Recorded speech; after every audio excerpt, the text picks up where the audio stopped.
Hey there guys, I'm SonicGhost and welcome back to some more Let's Play Star Fox Adventures. Last time, we started to explore our second Force Point Temple here in Cape Claw. And this episode, we're going to continue to explore this place and hopefully return our second Spellstone here.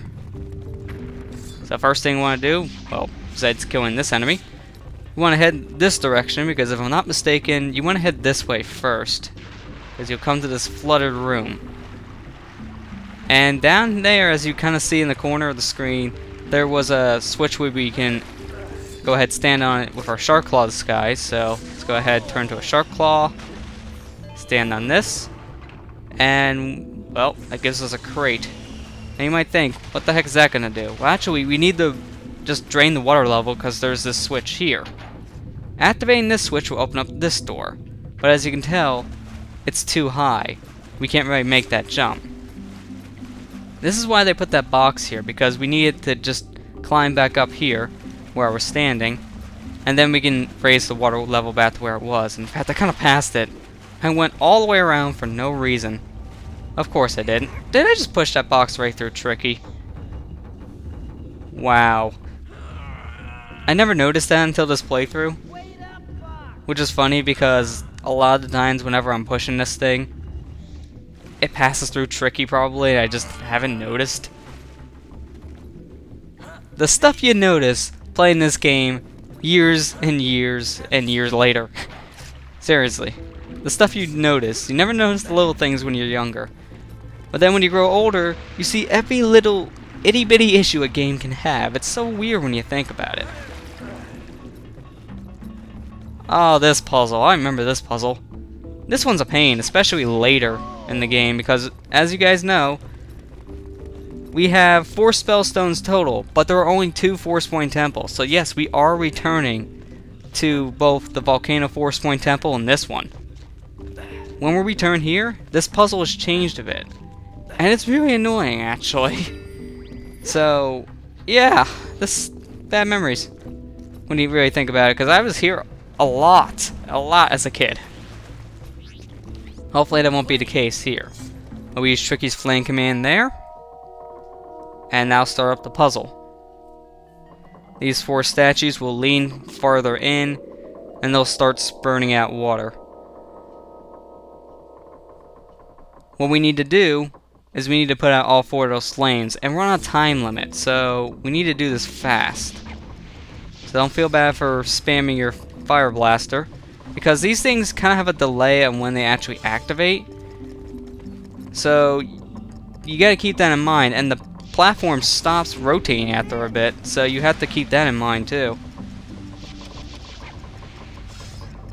And it's really hard to hit some of these switches at times, because if your timing's off just by a little bit, well, that might make it much more difficult for you than it needs to be. But that should be it. Yep, there we go. Thought for a second that wouldn't work.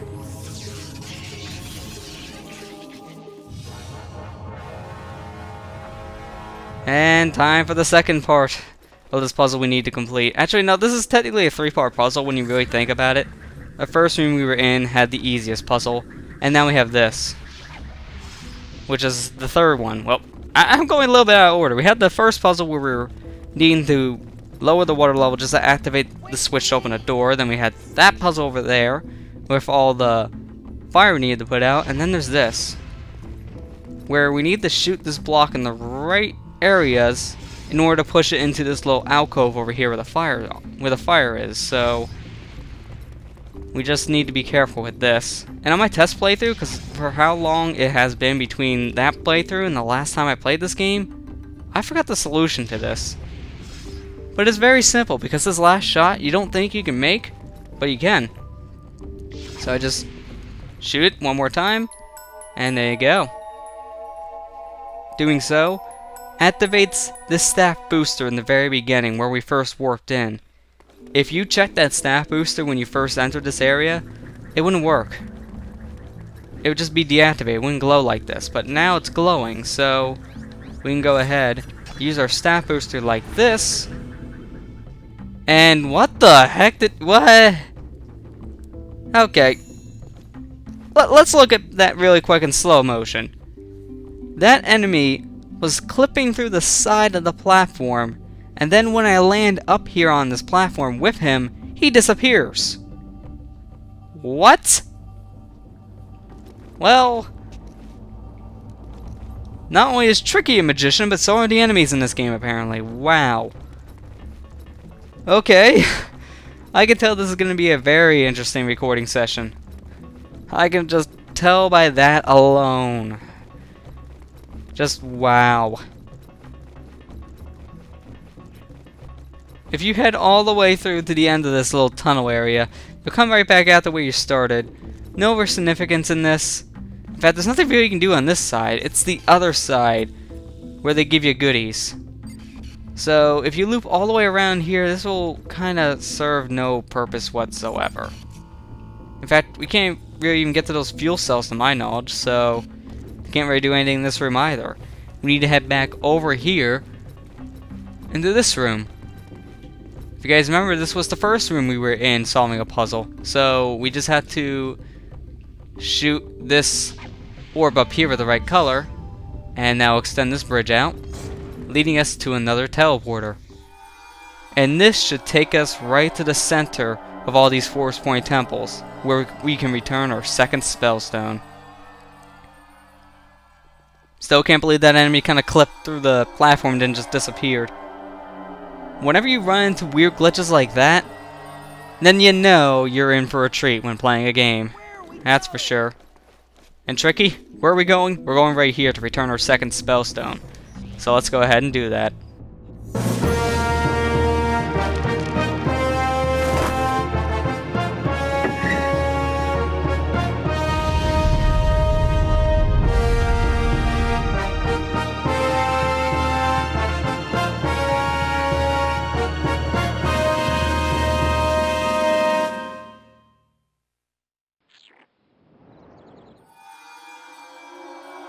Alright, our second spellstone is returned.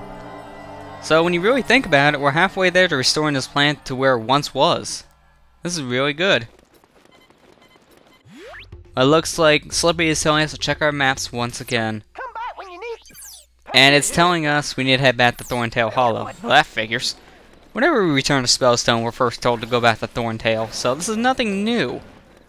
And it's quite a long trip back, and I would normally cut, but there's actually something that's going to happen on our way back. I'm not going to say what it is, but once we leave the Cape Claw area, something's going to happen. So, just so I don't have to do any fancy editing for something that's going to happen in like a minute, I'm going to go ahead and just go there and stay with you guys. Which, I guess I don't really have too much to talk about besides one little thing, which could be my controller spazzing out from time to time. If you guys have noticed, you'll see when I'm running, I'll just stop like this, and then just continue on. That's my controller kind of spazzing out. There's actually one little thing I've done to fix this recently. I don't know if it's working. So I was wanting to bring it up, just to see if anyone would have any response to this. I recently went ahead and I just opened up this controller. It's a Wavebird, so it's a first-party Nintendo controller. So I opened it up, I cleaned it out, I even replaced the joystick, because the joystick was kind of old, it was falling apart, so I replaced that, and it seemed to have been better. It just once in a while will still kind of spaz out, and I'm wanting to hear from you guys to see if you might know more about this problem than I do. Maybe it's the controller's age, because I got this Wavebird used, because the one I used to use, it was starting to really show its age by its joystick. It wouldn't spaz out like this, but the joystick was so slippery at that point that it wasn't really worth using. So I had to get myself this one. I'm not sure how old it is, but would the controller spazzing be because of age? Would it be because of dirtiness? You know, the dirt of the controller itself, maybe? If any of you guys know, please leave a comment about it. I would love to hear any kind of response to this issue. I mean, I cleaned it out, so hopefully you won't be seeing my character spaz out anymore, but if people are actually wondering why sometimes I might just stop randomly when I'm moving around, yeah, that's why. It's because my controller itself just hiccuped for the moment.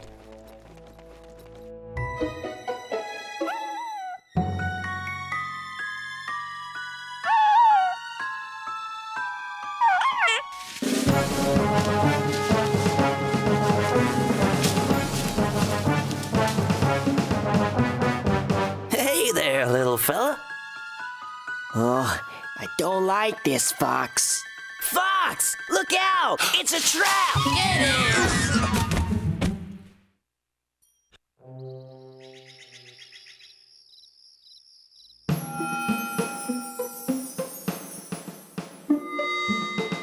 That's the one! That's the stinking beast that took my treasure! What happened? Untie me right now! I am Chief Lightfoot, and we don't like thieves. Thief? What are you talking about? You take our treasure and give it to the stinking Sharpclaws. Yeah, tell him, Chief! Kill the stinking pig! I didn't take your treasure. You gave it to me.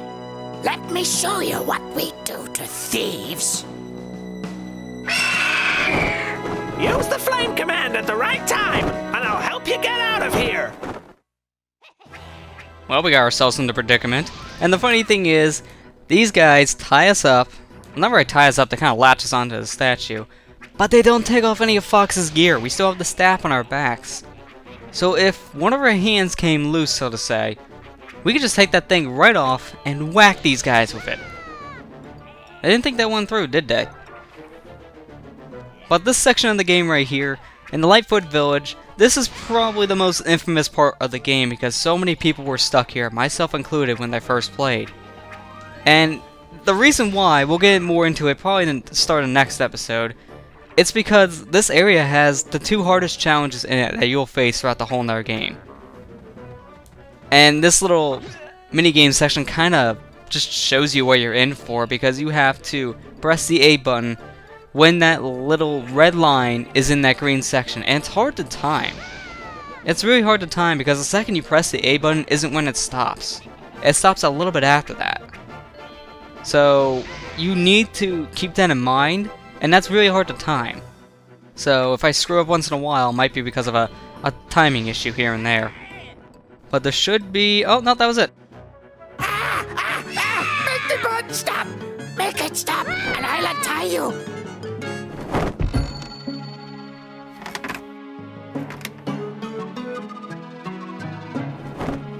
Thanks for helping our queen, Fox! I'm glad I could return the favor!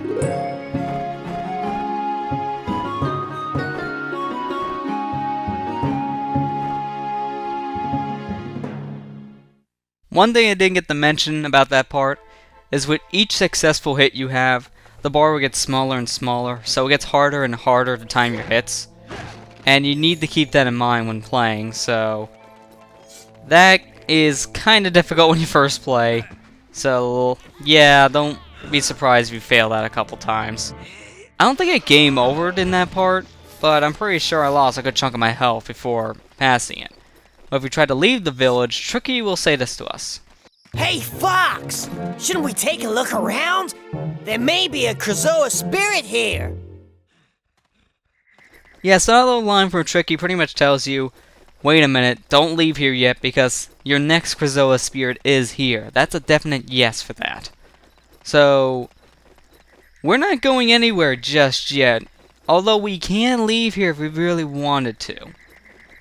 But I'm not going to be leaving here right now. I'm actually going to stay here, and in the start of the next episode, we're going to go ahead and look around for our next Krazoa spirit. So, next time on Let's Play Star Fox Adventures, we'll explore the Lightfoot Village and see if we can find ourselves our third Krazoa spirit. I'll see you guys next time.